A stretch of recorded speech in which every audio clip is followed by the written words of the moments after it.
Ever since your father did his famous split and your mama died, I feel responsible for you. Yeah, I know, Rube. Look, I may not be book smart. Lord knows you can't accuse me of having much polish. But I am street smart. You know what the street tells you? Never look back. Just give up an old dream. There's a better one around the corner. Yeah, or a nightmare. Come on, Jennifer's a beautiful girl. Oh, sure she is, and she's intelligent and witty and charming and one of the richest women in the world. And crazy in love with you. She's not Laura Baldwin.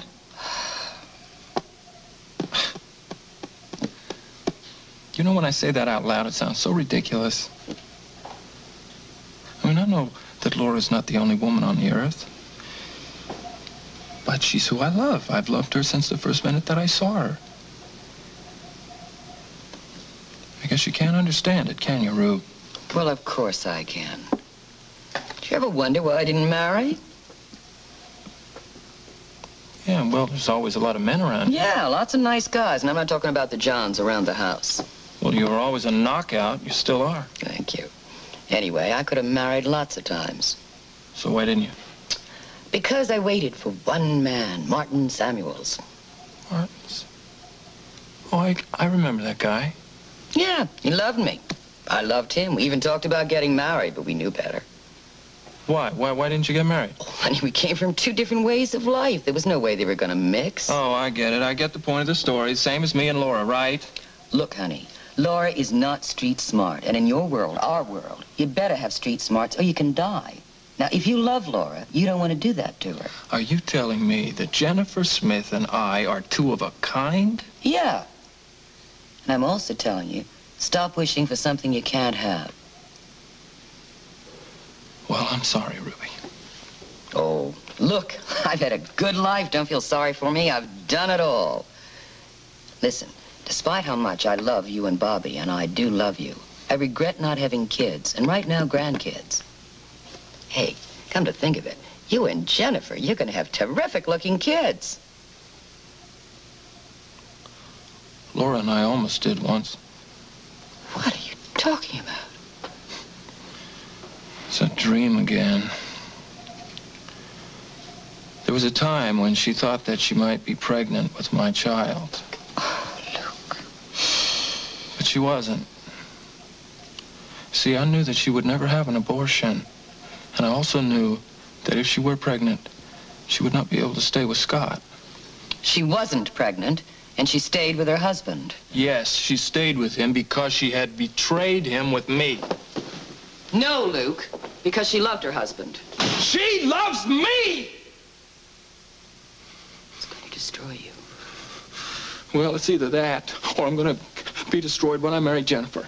Then you better just get out of town and run away. Don't make me laugh. I can't do that. You're going to go ahead with this plan no matter what I say. Yes, for you, for Bobby, for me. I wish I could make you change your mind. Well, you can't, Ruby, because there is no way out.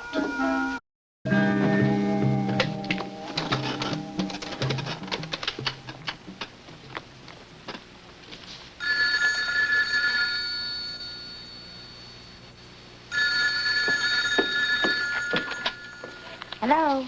Bobby? Yeah, Luke. Where's Ruby? She's in the shower. Are you calling to remind me that I'm supposed to see Jennifer today?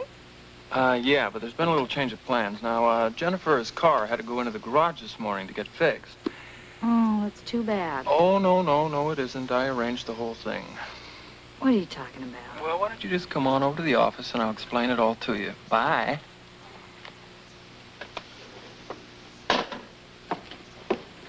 Rube, I gotta go. Big Brother just ordered me to his office.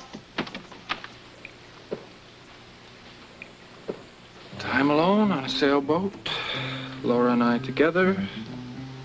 Who knows? Yes. You ordered me to come over here. The least you can do is let me in. Get in here. Where is she? What? Where is the blonde princess?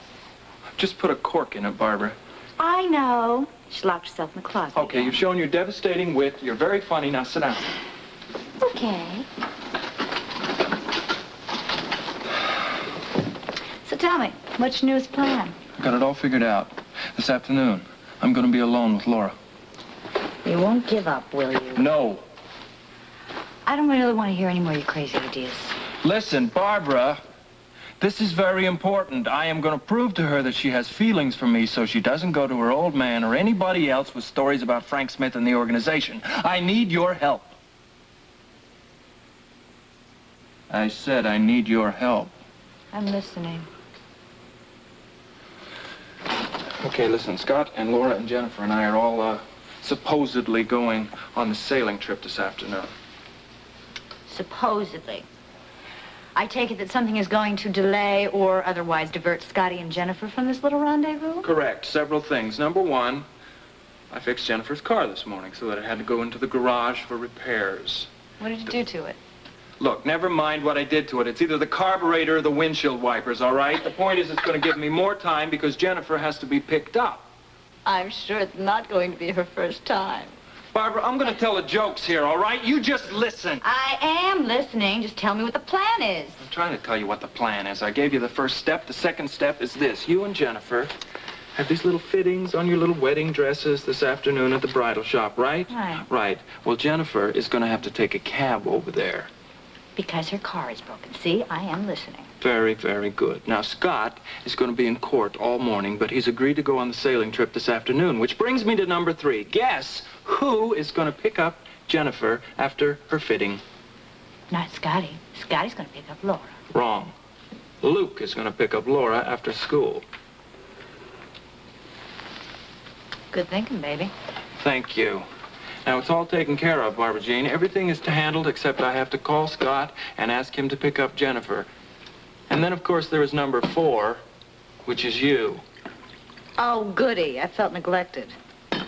Your job is to stall Jennifer for a couple of hours. How am I supposed to do that? Listen, I don't care. You'll think of something. I know you will. You just keep her away from that sailboat. What about Scotty? Don't worry about Scotty. I'll stall him. How? Don't worry about it. You're going to love it. As the afternoon progresses, you'll see it all laid out in front of you. Just trust me, he's going to be very busy for a few hours. Meanwhile, you and Laura are going to be all alone on the boat. Right. Will you do it? No. Look, the jokes are over now, Barbara. I'm not joking. Your plan stinks. What if I can't delay Jennifer? What if you can't stop Scotty? What if Scotty goes to the boat and shows up there and finds you and Laura alone together? That won't happen. How do you know that? Because you're my sister and you owe me. You're not going to fail your big brother. Luke Spencer, you pick wonderful times to dump the family bit on me. What makes you think I'm going to do this for you anyway?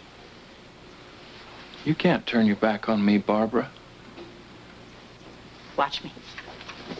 All right, you get one thing through those thick curls, girl. One thing!